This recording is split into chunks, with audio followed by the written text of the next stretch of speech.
নমস্কার, সুভদ্রের রান্নাঘরে আমার সকল দর্শক বন্ধুকে জানাই স্বাগত। আমি শিউলি। আজকে আমি তোমাদের একটা নতুন রেসিপি করে দেখাবো। আর চলো তাহলে দেখা যাক। তাহলে আমি আজকে পরোটা বানাচ্ছি। তো ছানার পরোটা বানাতে আমি নিচ্ছি ময়দা। আমি 2 চামচ ময়দা নিয়ে নিলাম। আর স্বাদ অনুযায়ী লবণ দিয়ে দিচ্ছি, একটু চিনি দিয়ে দিলাম স্বাদ মতো, আর একটু রিফাইন্ড অয়েল দিয়ে দিচ্ছি। ব্যাস, এবার আমি ময়দাটা খুব সুন্দর করে মেখে নেব। আগে ময়ামটা ঠিক করে নিই।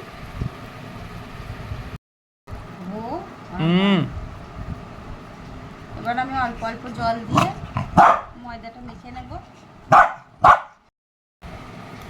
আমার ময়দাটা মাখা হয়ে গেছে। এবার উপর থেকে একটু তেল মাখিয়ে এটাকে আমি এবার চাপা দিয়ে রেখে দিচ্ছি।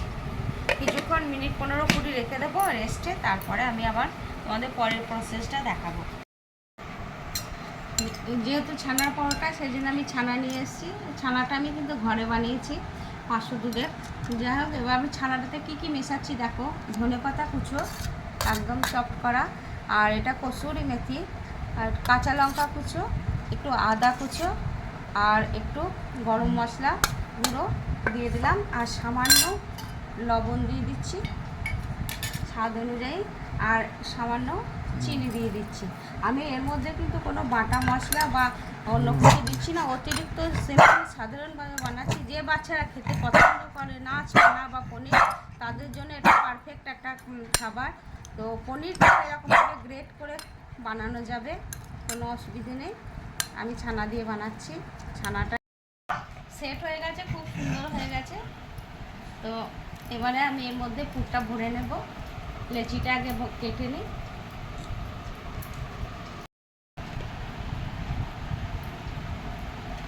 আমি এই যে 4টে লেচি কেটে করে নিয়েছি। এবারে আমি ওর মধ্যে পুরটা ভরে নেব। হয়ে গেছে। এবার আমি এটা বাটির মতো বানিয়ে নিচ্ছি লেচিটা ময়দার। এবার এর মধ্যে আমি ছানার পুরটা দেবো, একটু ঠেসে ঠেসেই দেবো। এটা একবার তোমরা অন্তত বানাবে বাড়িতে, দেখবে ভীষণ ভালো লাগে। খুব ইজি ব্যাপার, খুব ইজি। এই যে এইভাবে মুড়ে দিলাম। এই যে এইভাবে আমি বাকিগুলো মুড়ে নিচ্ছি।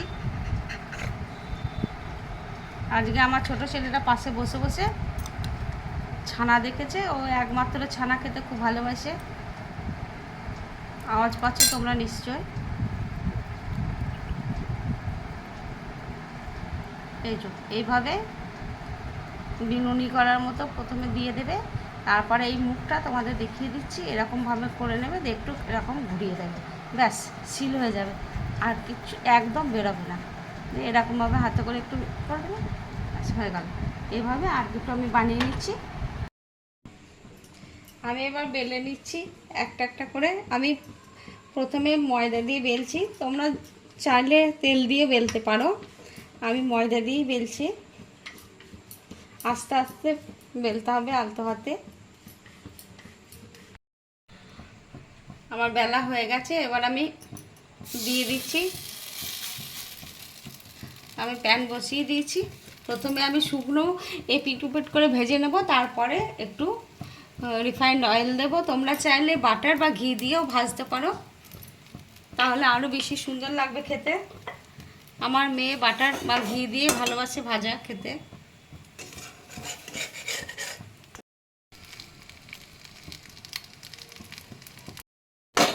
এক পিঠটা ভাজা হয়ে গেছে। এবার আমি উল্টে দিচ্ছি।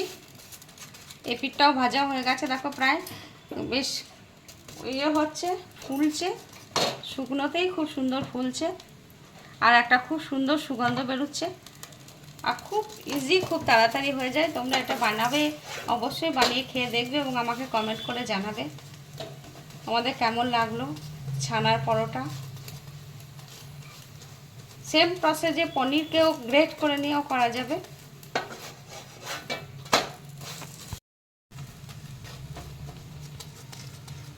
আমি এইভাবে সবগুলো আস্তে আস্তে ভেজে নেব।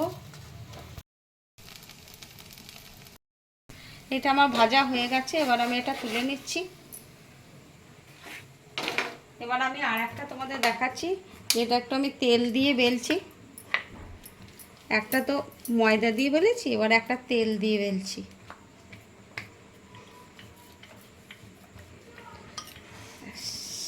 হয়ে গেছে, এবার এটাকে আমি ছেড়ে দিচ্ছি।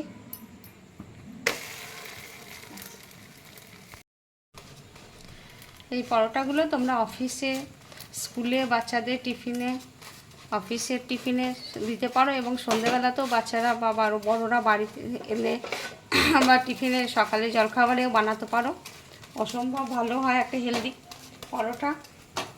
সাথে তেমন কিছু লাগবে না, একটু রায়তা বা কোনো একটু চাটনি, আচার দিলেই খাওয়া হয়ে যাবে।